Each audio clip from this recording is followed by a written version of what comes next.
আল্লাহর নবী সাল্লাল্লাহু আলাইহি ওয়াসাল্লাম তার কুলে নিলেন। কুলে নেওয়ার পরে আব্দুল্লাহর মাথায় হাত বোলাচ্ছে আর বলতেছে, নবীজি আব্দুল্লাহ, তুমি ইসলামের জন্য যে কষ্ট করেছ, যে ত্যাগ তুমি স্বীকার করেছ, আল্লাহ রব্বুল আলামিন আজকের পর থেকে তোমাকে সর্বোচ্চ মূল্যায়ন করবেন। বলেন সুবহানাল্লাহ। আব্দুল্লাহ রাদিয়াল্লাহু তাআলা আনহু আল্লাহ তাআলা কেমন মূল্যায়ন করেছেন একটু চিন্তা করে দেখুন। মানুষের তো মৃত্যু হয় হাটে ঘাটে, মানুষের মৃত্যু হয় রাস্তায়, মানুষের মৃত্যু হয় হসপিটালে, পানিতে পড়ে, মানুষের মৃত্যু হয় আগুনে জ্বলে, কিন্তু আব্দুল্লাহর মৃত্যুর অবস্থা দেখেন যে নবীজি সাল্লাল্লাহু আলাইহি ওয়াসাল্লামের কুলে মাথা রেখে নবীজির চেহারা, যেই নবীর চেহারা দেখলে কোনো মানুষ যদি ঈমানের হালতে ঘুমের ভিতরেও নবীজিকে স্বপ্নে দেখে, ওই ব্যক্তির জন্য আল্লাহর জান্নাত ওয়াজিব হয়ে যায়। বলেন সুবহানাল্লাহ। আর ওই নবীর কুলে মাথা রেখে নবীজির দিকে চোখ রেখে কেমন মায়ার দৃষ্টিতে, কেমন মায়াচ্ছন্দ অবস্থায় হজরতে আব্দুল্লাহ বিজদাইন রাদিয়াল্লাহু তাআলা আনহু পৃথিবী থেকে বিদায় নিলেন। পেয়ারা হাজিরিন, শুধু তাই না, আল্লাহর নবী সঙ্গে সঙ্গে সাহাবীদেরকে নির্দেশ দিলেন, আব্দুল্লাহকে গোসল করাও, আমি আব্দুল্লাহর কাফনের ব্যবস্থা করতেছি। আল্লাহর নবী চলে গেলেন ঘরে। ঘর থেকে তার পরিহিত সবচাইতে প্রিয় চাদরটা আব্দুল্লাহর জন্য পাঠিয়ে দিলেন এবং বললেন যে আমার এই চাদর দিয়ে আব্দুল্লাহর কাফনের ব্যবস্থা করবে। বলেন সুবহানাল্লাহ। সে নবীকে পাওয়ার জন্যে, আল্লাহকে সন্তুষ্ট করবার জন্যে বিবস্ত্র হয়ে ঘর থেকে বের হয়েছে। দু জাহানের বাদশাহ সৈয়দুল আনবিয়া ওয়াল মুরসালিন মুহাম্মদুর রাসূলুল্লাহ সাল্লাল্লাহু আলাইহি ওয়াসাল্লাম তার চাদরটাকে তাকে পরিয়ে দিয়েছেন। কত মূল্যায়ন করেছেন। শুধু তাই না, মানুষের তো জানাজা হয়, কারো জানাজা মসজিদের ইমাম পড়ায়, কারো জানাজায় তো লোক ভাড়া করে এনে জানাজা পড়াইতে হয়, কারো সন্তানে পড়ায়, কারো নাতি পড়ায়। কিন্তু আব্দুল্লাহ বিজদাইন এত সৌভাগ্যবান একজন ব্যক্তি, তিনি নবীজিকে বললেন, নবীজি বললেন যে ও আমার সাহাবারা, হাজার হাজার সাহাবারা উপস্থিত হয়েছে। কি এক নিদারুণ চিত্র সেদিন মক্কার জমিনে পরিলক্ষিত হয়েছে।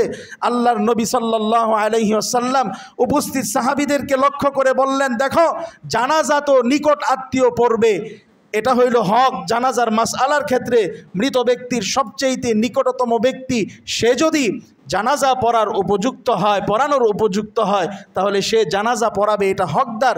আল্লাহর নবী বলতেছেন আব্দুল্লাহ বিজদাইনের সবচাইতে নিকটবর্তী ব্যক্তি হইলাম আমি মুহাম্মদুর রাসূলুল্লাহ সাল্লাল্লাহু আলাইহি ওয়াসাল্লাম। তোমরা কাতার সোজা করো, আমি জানাজার নামাজ পড়াবো। আল্লাহর নবী সাল্লাল্লাহু আলাইহি ওয়াসাল্লামের ইমামতিতে প্রত্যেকটা কথা খুব খেয়াল করে শুনুন এবং বিচার বিশ্লেষণ করুন যে আল্লাহ তাআলা প্রতি পদক্ষেপে তাকে কি পরিমাণ মূল্যায়ন করেছেন। ঘর ছেড়েছে, তিনি বিবস্ত্র অবস্থায় ঘর থেকে বের হয়ে এসেছে, কিন্তু প্রত্যেকটা স্টেপে আল্লাহ তাআলা তাকে কি পরিমাণ মূল্যায়ন করেছেন। আল্লাহর নবী সাল্লাল্লাহু আলাইহি ওয়াসাল্লাম জানাজা পড়াইলেন। সাহাবীরা আব্দুল্লাহ বিজদাইনের লাশ কাঁধে নিয়ে কবরের উপরে অবস্থান করতেছে। নবীজি বলতেছেন, দেখো আব্দুল্লাহ আমার সবচাইতে প্রিয় লোক, আমি আব্দুল্লাহকে কবরে রাখবো। আল্লাহর নবী কবরে নেমে গেলেন। বলেন সুবহানাল্লাহ। কবরে নেমে যাওয়ার পরে আব্দুল্লাহকে রাখার পরে হযরত উমর রাদিয়াল্লাহু তাআলা আনহু খুব খেয়াল করতেছেন। আল্লাহর নবী সাল্লাল্লাহু আলাইহি ওয়াসাল্লাম আব্দুল্লাহকে কবরে রেখে বলতেছেন, ওগো আল্লাহ, আমি মুহাম্মদ আব্দুল্লাহর প্রতি সন্তুষ্ট হয়ে গিয়েছি, সুতরাং তুমিও আব্দুল্লাহর উপরে সন্তুষ্ট হয়ে যাও। বলেন সুবহানাল্লাহ। আল্লাহ তাআলা কি বলে দিলেন যে আমি আব্দুল্লাহর প্রতি সন্তুষ্ট হয়ে গিয়েছি, তুমি আব্দুল্লাহর উপরে সন্তুষ্ট হয়ে যাও। হযরত উমর রাদিয়াল্লাহু তাআলা আনহু যতদিন বেঁচে ছিলেন ততদিন পর্যন্ত আব্দুল্লাহর ব্যাপারে, নবীজির এই দোয়ার ব্যাপারে তিনি আক্ষেপ আর আফসোস করছেন, হায় আমি যদি আব্দুল্লাহর জায়গায় হইতাম, নবীজি আমার জন্য যদি এই দোয়াটা করত, তাহলে আমি উমর সৌভাগ্যবান হয়ে যেতাম। আমিরুল মুমিনিন সাইয়্যিদা শাবাবি আহলিল জান্নাহ, যাদেরকে আশারায়ে মুবাশশারা, যাদের 10 জনের ব্যাপারে সুসংবাদপ্রাপ্ত সাহাবী হজরতে উমরের মতো ব্যক্তি বলতেছে, আব্দুল্লাহর জায়গায় যদি আমি হতে পারতাম তাহলে কত সৌভাগ্যবান হয়ে যেতাম। এজন্যে পেয়ারা হাজরিন, বান্দা যখন আল্লাহর জন্যে কোরবানি করবে, বান্দা যখন আল্লাহকে পাবার জন্যে কোশিশ করবে, চেষ্টা করবে, আল্লাহ রব্বুল আলামিন এই চেষ্টাকে ব্যর্থ করবেন না। এই চেষ্টার পরিমাণ যদি ছোট হয়, এটাকেও আল্লাহ তাআলা মূল্যায়ন করবেন। আর চেষ্টাটা যদি আব্দুল্লাহর মতো হয়, আব্দুল্লাহ বিজদাইনের মতো হয়, তাহলে আব্দুল্লাহ বিজদাইনকে আল্লাহ তাআলা যেইভাবে সম্মানিত করেছেন, আল্লাহ তাআলা তার আমলগুলোকে যেইভাবে মূল্যায়ন করেছেন, আমাদেরকেও আল্লাহ তাআলা অনুরূপভাবে মূল্যায়ন করবেন। এজন্য পেয়ারা হাজিরিন, আসুন, রমজান মাস সমাগত, এই রমজান মাসে আল্লাহ রব্বুল আলামিন বান্দার আমলগুলোকে মূল্যায়ন করবার জন্য এই ব্যবস্থা করেছেন। নচেত কি দরকার ছিল রমজানের? কি দরকার ছিল?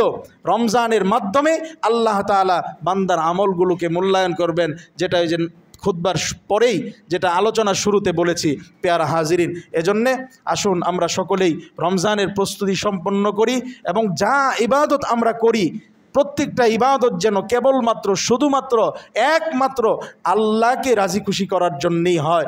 এইভাবে যদি ইবাদত করতে পারি, আসমানের মালিকও আমাদের ইবাদতগুলোকে মূল্যায়ন করে আমাদের মান, আমাদের শান শৌকতকে আল্লাহ তাআলা বাড়িয়ে দিবেন।